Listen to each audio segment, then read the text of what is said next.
Dilaksana Pelajaran 1947. Kurikulum pertama yang ditetapkan pada pendidikan Indonesia pasca kemerdekaan dikenal dengan istilah Leerplan atau rencana pelajaran yang diambil di bahasa Belanda. Kurikulum rencana pelajaran 1947 dilaksanakan mulai tahun 1950 setelah kondisi politik yang lebih tenang akibat perang revolusi. Tujuan pembelajaran di sekolah adalah sesuai dengan amanat Undang-Undang 1945 yang menyebutkan mengenai pembangunan sosial dengan salah satu caranya yaitu mencerdaskan kehidupan bangsa. Orientasinya mengutamakan para pendidikan watak, kesadaran bermasyarakat, dan bela negara yang diharapkan dapat memberikan contoh bagi kehidupan dalam bermasyarakat. Kurikulum rencana pelajaran 1947 ini mengandung 2 pokok, yaitu daftar mata pelajaran dan jam pelajaran. Kurikulum ini lebih menekankan pada semangat revolusi dibandingkan pendidikan kognitif, sehingga materi pelajaran juga lebih dikuatkan pada peristiwa sehari-hari, pengetahuan, dan kesenian jasmani. Pada tingkat sekolah rakyat, terdapat 16 mata pelajaran yaitu pendidikan agama, bahasa Indonesia, budi pekerti, berhitung, ilmu alam, ilmu hayat, ilmu bumi, sejarah, menggambar, menulis, seni suara, pekerjaan tangan, pekerjaan keputrian, gerak badan, kebersihan dan kesehatan, dan bahasa daerah. Pendidikan agama diberikan awalnya dimulai dari kelas 4, namun sejak 1951 diubah dan diajarkan sejak kelas 1.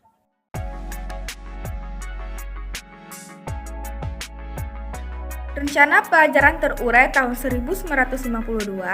Kurikulum Rencana Pelajaran Terurai tahun 1952 ini merupakan salah satu kurikulum terperinci yang ditetapkan dalam pendidikan di Indonesia. Terurai pada penamaan kurikulum ini menekankan pada penekanan pada detail mata pelajaran. Perangkat pembelajaran seperti silabus yang dituliskan dengan sangat detail. Pedoman pelaksanaan kurikulum terurai sangat sama dengan kurikulum tahun 1947 yaitu Pancasila dan Undang-Undang tahun 1945. Landasan hukum berdasarkan pada landasan operasional kurikulum tahun 1952 yaitu Pendidikan dan Pengajaran nomor 4 tahun 1950 dan Undang-Undang nomor 12 tahun 1954. Pada penerapan kurikulum ini, guru hanya diperbolehkan mengajar dan berfokus pada satu mata pelajaran, sehingga diharapkan agar guru menjadi spesialis agar siswa benar-benar memperoleh pengetahuan secara mendalam. Mengutamakan ilmu pengetahuan sehingga mata pelajaran dirincikan dan guru menjadi subjek utama dalam proses belajar mengajar. Guru memegang kuasa penuh untuk menentukan apa yang akan didapatkan siswa dan standarisasi penilaian dalam mata pelajaran yang dipegang guru tersebut. Rencana pembelajaran terurai menetapkan 7 kelompok pelajaran yaitu kelompok bahasa, kelompok ilmu pasti, kelompok pengetahuan alam, kelompok pengetahuan sosial, kelompok ekonomi, kelompok ekspresi, dan pendidikan jasmani. Semua materi dari 7 kelompok tersebut diatur dan diberikan kepada siswa secara mutlak dari gurunya. Fokus pembelajaran juga ditambah pada pembentukan etika, moral, dan nilai-nilai yang berlaku dalam masyarakat. Santun. Penerapan kurikulum rencana pembelajaran terurai tahun 1952 ini melahirkan kelas masyarakat yang merupakan opsi lain bagi lulusan SR6 tahun yang tidak melanjutkan ke jenjang SMP. Kelas masyarakat memberikan pelatihan keterampilan yang dibutuhkan dalam dunia kerja, misalnya pertanian, pertukangan, dan perikanan.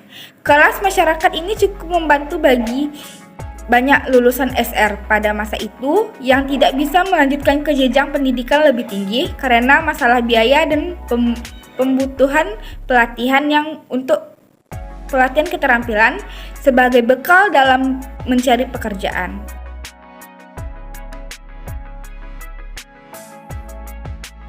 Menjelang berakhirnya masa kepemimpinan Soekarno, pemerintahan menetapkan kurikulum pendidikan baru yaitu Kurikulum 1964 atau Rencana Pelajaran 1964. Menindaklanjuti dari Kurikulum 1952, Kurikulum 1964 juga menekankan pada pengembangan diri dan keterampilan atau yang disebut Pancawardhana. Kurikulum ini untuk membentuk manusia Pancasialis yang sosialis Indonesia sesuai dengan ketetapan MPRS nomor 2 tahun 1960.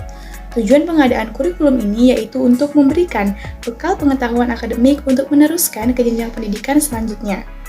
Tujuan pendidikan berubah dari yang sebelumnya untuk membentuk manusia yang susila demokratis menjadi manusia sosialis pelopor manipol atau USDEK sesuai dengan gagasan Soekarno masa demokrasi terpimpin. Berbeda dengan kurikulum tahun 1952 yang berfokus pada ilmu pengetahuan, fokus dalam kurikulum 1964 yaitu pengembangan diri. Nah, muncul kebijakan pendidikan nasional yang disebut Sabta Usaha Tama dan Pancawardhana melalui instruksi Peraturan Pemerintahan dan K nomor 1 tahun 1959.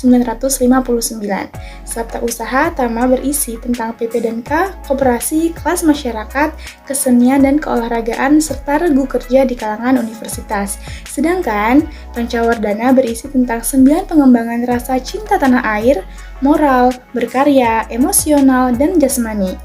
Pendidikan yang diajarkan memiliki tujuan agar dapat memiliki fungsi praktis siswa yang bisa dikembangkan dalam kehidupan bermasyarakat. Nah, bidang studi pada kurikulum ini dikelompokkan menjadi 5, yaitu moral, kecerdasan, emosional, keterampilan, dan jasmani. Pada tingkat pendidikan dasar, pendidikan lebih menekankan kepada pengetahuan dan keterampilan fungsional yang praktis.